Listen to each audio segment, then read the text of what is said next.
يعني شفتي الصور لوجين في الشمال كيف؟ أكيد صور جميلة كلها بياض وكلها نعم. من الصورة تبرد قبل ما تزور المنطقة وتكون في المنطقة من الصورة إيدك برد أكيد. صحيح. الثلوج الموجودة في المناطق الشمالية زي ما ذكرت عبد الله وجبال اللوز من أحلى المناظر اللي الواحد يتمنى يشوفها، وأنا يعني بالذات ما قد شفت الثلج يعني. نعم.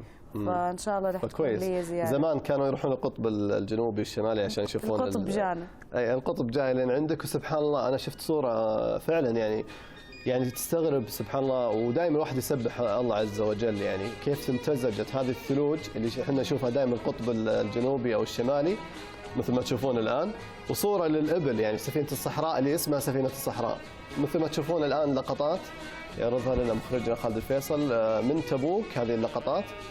وطبعا ألف مبروك هذه الثلوج، وألف مبروك الأمطار إن شاء الله اللي تجينا، وأكيد بنتأثر بانخفاض الدرجات.